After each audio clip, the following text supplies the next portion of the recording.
बिस्मिल्लाहिर्रहमानिर्रहीम। अस्सलाम वालेकुम नाज़रीन, आप देख रहे हैं हमारा digital platform capital one TV और वंस अगेन आमिर महबूब साहब मेरे साथ मौजूद हैं और हम बात करेंगे आज़ाद जम्मू एंड कश्मीर की। जैसे कि आप जानते हैं कि इस वक्त जो वफाकी सूरत हाल है वो तो आपके सामने है।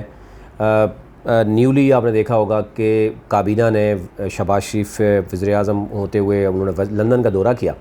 बड़ी उनको तनकीद का निशाना बनाया गया कि अभी भी हमारे फ़ैसले जो हैं वो लंदन में ही हुआ करते हैं। लेकिन इत्तेहादियों ने भी काफ़ी वहाँ हमने देखा कि उन्होंने भी कुछ एहतजाज किया, कुछ उनके भी तहफ़्फ़ुज़ात थे और फाइनली ये एक डिसाइड हुआ कि इत्तेहादियों को शहबाज शरीफ और उनकी काबीना आज इत्तेमाद में लेगी। उसमें पीपल्स पार्टी भी कुछ मामलात हैं, JUI के कुछ हैं, बाकी दीगर भी पार्टी हैं, लेकिन जो उसमें एलामिया आएगा वो आपसे हम रखेंगे। अभी तक कोई एलामिया इस तरह का आया नहीं है, तो इसलिए एक कन्फ्यूजन है। मुकम्मल तौर पर हम आज़ाद जम्मू कश्मीर की बात करें, वहाँ पर भी गिलगित बल्तिस्तान में भी कन्फ्यूजन है कि फ़ेडरल गवर्नमेंट क्या मुस्लिम लीग नून चलाएगी या अर्ली इलेक्शन होंगे। MQM के आपके सामने आज क्या हो रहा है, अभी इस वक्त साबिक़ वज़ीर-ए-आज़म शायद जो इमरान खान है वो भी जलसा कर रहे हैं, मौजूदा वज़ीर-ए-आज़म वो भी जलसा कर रहे हैं। तो इत्तेहादी सूरत हाल में थोड़ा परेशान है कि नून लीग भी अपने जलसे करती हुई नज़र आ रही है, PTI भी करती हुई नज़र आ रही है, बाकी जमातों के लिए अभी तक क्लियर नहीं है। आमिर महबूब साहब बहुत शुक्रिया आपका। एक तो यह है कि आज़ाद जम्मू कश्मीर की सूरत हाल भी इस वक्त बड़ी गंभीर है। काबीना के फ़ैसले तो हो गए, लेकिन कुछ लोग खुश हैं, कुछ नाखुश हैं। तो ऐसे कौन से लोग हैं जो आप समझते हैं कि जिनको तो चलो पोर्टफोलियो मिल गए, वो खुश हो गए, लेकिन बहुत से लोग नाराज़ हैं। ये भी कहा जा रहा है कि बैरिस्टर सुल्तान साहब से सरदार तनवीर इलियास साहब की जो आपस में डील थी उसमें स्पीकर का बड़ा हाथ है और वो डील कामयाब नहीं हुई, जिसकी खदशा ज़ाहिर की जा रहा है कि आने वाले वक्तों में कुछ सरप्राइज़ भी हो सकता है। नवीद साहब, एक बात तो मैं आपको बताऊं कि जो मेरी इतलात हैं उसके मुताबिक बैरिस्टर सुल्तान महमूद चौधरी की तनवीर इलियास साहब के साथ कोई डील नहीं है। ठीक है। बल्कि मेरी ये इतला थी कि उनकी मदर पार्टी और अली बिन गंडापुर और शायद असद उमर साहब के साथ इस हवाले से डील थी। तो मेरी इतलात के मुताबिक अभी तक जो है वो वज़ीर-ए-आज़म आज़ाद कश्मीर जो हैं तनवीर इलियास साहब और बैरिस्टर सुल्तान महमूद चौधरी साहब के साथ कोई आपस में कोई इनका कोई बाज़ाब्ता रब्ता नहीं है, सिर्फ इनडायरेक्ट ही रब्ते हैं।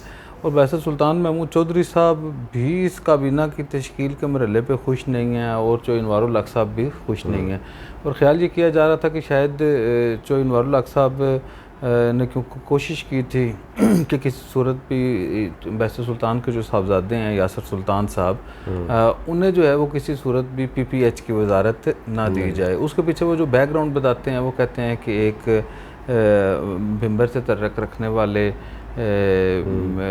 एक 7 स्टार इंजीनियरिंग कंपनी है, शायद उनके जो हैं बैरिस्टर सुल्तान की फ़ैमिली के साथ गैर मरासम है और वो ये समझते हैं कि इसके ज़रिए शायद उनके सियासी मुखालफिन को फ़ायदा पहुँचाया जा रहा है। दूसरा, तनवीर इलियास साहब के क्योंकि अनवार साहब और वो एक ग्रुप में रहे तो इनका ये ख्याल था कि हमारे ग्रुप को आप स्ट्रेंथन करें। तो बज़ाहिर ऐसे ही लगता है कि अच्छी जो है वो संजीदगी और कारीगरी के साथ जो है वो काबीना तश्कील दी गई है, जिसमें बज़ाहिर बैरिस्टर सुल्तान महमूद चौधरी के ग्रुप को भी तोड़ने की कोशिश की गई है। उनके पास जो तगड़े पोर्टफोलियोज़ थे वो भी उनसे वो ले लिए गए। जैसे एज़ पर प्लान जो है वो जो मदर पार्टी के साथ डिसीजन था उसमें ये था कि यासर सुल्तान जो हैं वो स्टेटस एंजॉय करेंगे जो तनवीर इलियास साहब का था। मतलब ये था कि शायद सीनियर वजारत के साथ हाउसिंग की वजारत और टूरिज़म की वजारत, अब उन्होंने उसकी जो टूरिज़म की वजारत थी वो उठा के इन्हीं के ग्रुप के दे दी सरदार फ़हीम रब्बानी साहब को, ताकि वो तनाज़ा भी ना कर सकें। और फ़हीम रब्बानी साहब क्योंकि उनके वालिद साहब भी बैरिस्टर सुल्तान महमूद चौधरी के जानसार साथियों में से थे,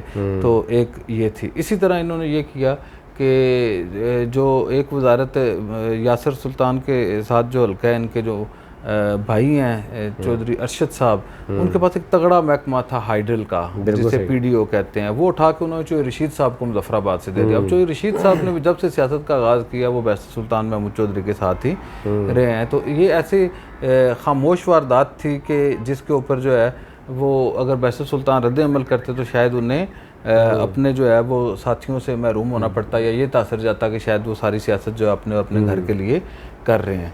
इसी तरह जो वजारत बहालियात थी वो बैरिस्टर सुल्तान महमूद के ग्रुप के चौधरी अखलाक साहब थे सेंसा से जीते हुए, उनसे लेके चौधरी अकबर इब्राहिम साहब को दी गई जो तनवीर इलियास साहब के ग्रुप में थे।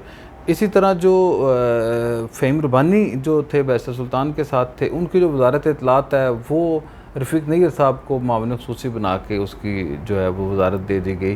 तो ये भी एक टेंशन वाली बात थी। इस तरह चौधरी मकबूल साहब बैरिस्टर सुल्तान के करीब थे, तो उनसे एक अच्छी तगड़ी वजारत जो है AKMIDC जो आज़ाद कश्मीर में मिनरल डेवलपमेंट की है और जिससे ये जो माइनिंग की है और बहुत ही अहम वजारत समझी जाती है, वो लेके उन्होंने चौधरी अली शान सोनी जो तनवीर लियाज साहब के ग्रुप में से थे उन्हें दे दी।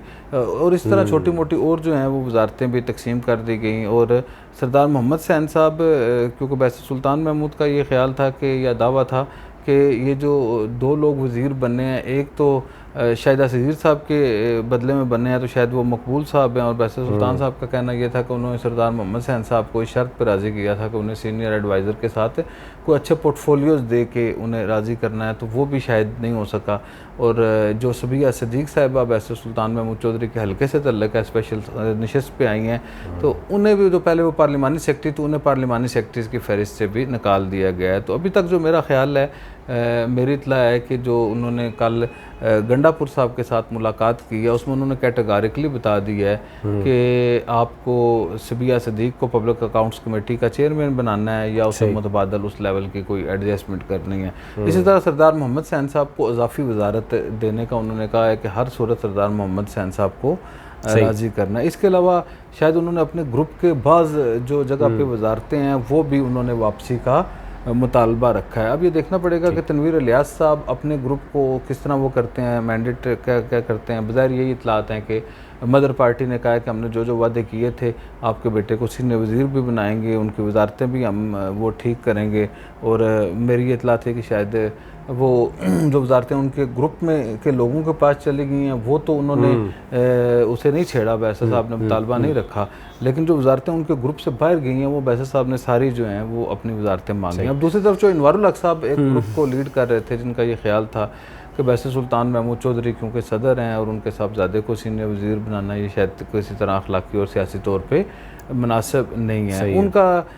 उनको ये रंज है कि उनके कहने के बावजूद, उनके मुतालबे के बावजूद उनके साहबजादे को जो है वो हाउसिंग की वजारत दे दी गई है और शायद सीनियर वज़ीर भी बनाया जा रहा है। और इसी तरह जो है वो सीनियर वजारत के वाले से ख्वाजा फारूक साहब भी बहुत तगड़े उम्मीदवार के तौर पे सामने आए थे और वो ये कह रहे थे कि जब स्पीकर और सदर समेत बहुत सारे ओहदे साउथ में चले गए हैं तो पुंछ और उसको बैलेंस करने के लिए, मुजफ्फराबाद बैलेंस करने के लिए ख्वाजा फारूक साहब जो सीनियर पार्लियामेंटेरियन है और 1975 से पहली बार जीत के आए थे उन्हें सीनियर वज़ीर बनाया जाए। तो मेरा ये ख्याल है कि ना बैसर सुल्तान साहब खुश हैं और ना ही जो इनवारुल हक साहब खुश हैं, ना अपने भी खफा हैं और बेगाने भी। बड़ा मुश्किल तनवीर लियाज साहब से। अच्छा, एक और चीज़ जो डिस्कस हो रही है कि बेसिकली सरदार तनवीर लियाज के बहुत से और भी करीबी दोस्त हैं जो उनके प्राइम मिनिस्टर बनने पे शायद एक्सपेक्टेशन उनकी बढ़ गई है, वो भी मुख्तलिफ दौरे कर रहे हैं, विज़िट कर रहे हैं। और ये कहा गया था कि 15वीं तरमीम शायद एक ऐसा होगा कि जिसका जवाज़ बना के शायद लोगों को खुश तो कर दिएगा फॉर द टाइमिंग। दूसरी तरफ अभी ये कहा है कि जो कौंसल है कश्मीर कौंसल उसको भी बाइख्तियार बनाने की बात की गई है। तो डू यू थिंक ये दो एक बहुत ही बड़े बात है कि 15वीं तरमीम के हवाले से काबीना को एक गैर रस्मी इजलास में जो पहला इजलास था उसमें ब्रीफिंग दी गई है जिसमें शायद अनवारुल हक साहब की और एक अहम शख्सियत की आपस में कोई नोक झोंक के भी वो है इतलात हैं। तो वो भी एक संजीदा इशू है। लेकिन काबीना में नवीद साहब ये 15वीं तरमीम सिर्फ उस सूरत में मुमकिन है जब अपोजिशन जो है वो साथ थे। अब जो मुस्लिम लीग नून है वो आज़ाद कश्मीर को हकूक़ दिलवाने के ज़िम्मेदार थे। फ़ारूक हैदर साहब ने दूसरे दिन प्रेस कॉन्फ्रेंस की, शाह गुलाम कादर साहब ने सीनियर सहाफ़ियों को बुला के कैटेगोरिकली बता दिया कि हम 15वीं तरमीम नहीं होने देंगे।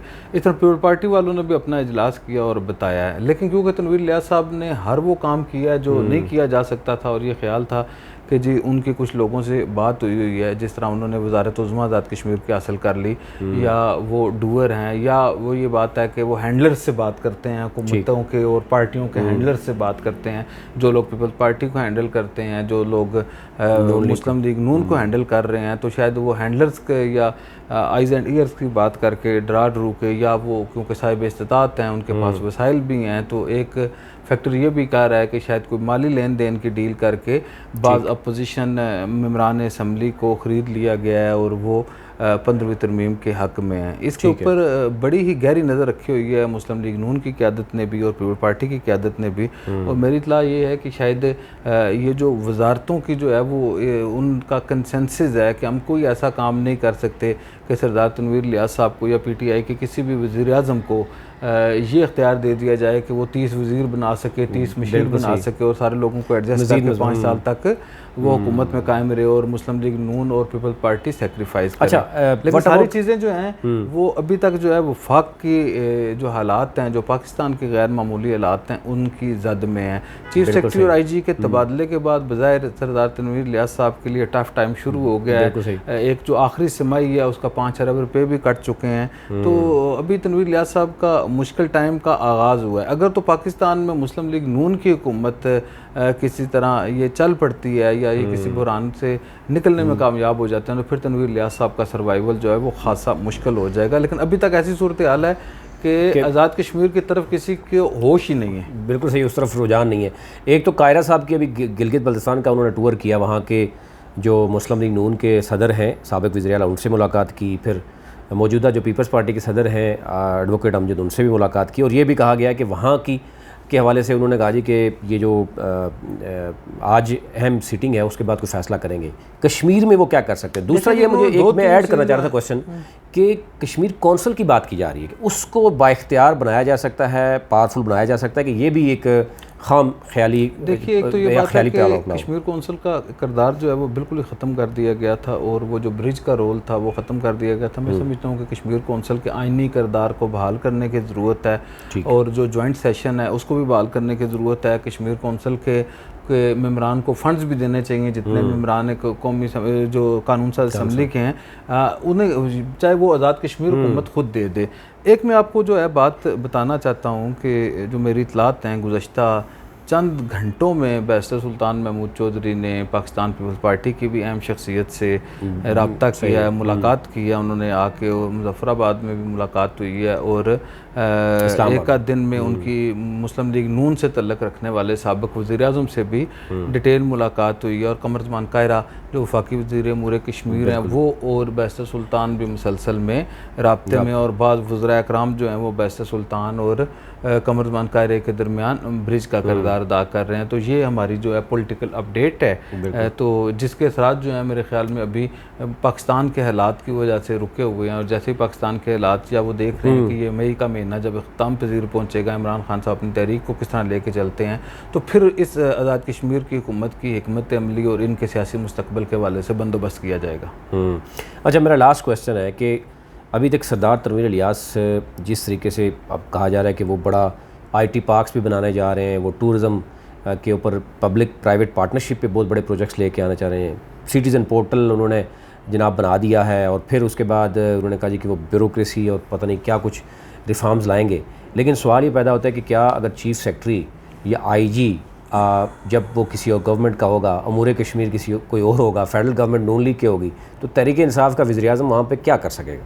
नवीद साहब, दो बातें बड़ी हैं। मैं एक तो इस बात से हमें इत्फाक करना चाहिए कि अल्लाह ताला ने तनवीर इलियास साहब को बहुत ही बासलाहियत बनाया है, और इस बात का भी हमें ये तस्लीम है कि तनवीर इलियास साहब बहुत विजनरी आदमी हैं। अब प्रॉब्लम ये है कि इसी विजन के साथ वो आज़ाद कश्मीर के सीनियर वज़ीर रहे और 6 माह से ज़्यादा तक वो बहुत ही अहम महकमाजात देखते रहे, जिसमें आज़ाद कश्मीर में टूरिज़म की वजारत थी और आज़ाद कश्मीर में हाउसिंग का सेक्टर था। ठीक, अब मैं कुछ छोटा मोटा बाखबर सहाफ़ती कारकुन होने के नाते या सहाफ़त का तालिब इल्म होने के नाते मुझे बज़ाहिर ये नज़र नहीं आया कि तनवीर इलियास साहब जैसा बड़ा आदमी, विजनरी आदमी, लायक आदमी जो है उसमें क्या इस्लाहत कर सका। और आज़ाद कश्मीर के टूरिज़म में पिछले साल की निस्बत इस साल क्या फ़र्क पड़ा, और आज़ाद कश्मीर के हाउसिंग सेक्टर में क्या फ़र्क पड़ा, और क्या वहाँ पे करप्शन कम हुई, वहाँ पे तमीरात का मेयार बेहतर हुआ, या जो उनका अख्तियार था। अब इसका एक लॉजिकली जवाब है कि तनवीर इलियास साहब क्योंकि वज़ीर थे, उनके ऊपर वज़ीर-ए-आज़म जो है वो उनका हम ख्याल नहीं था। अब यही सूरत हाल है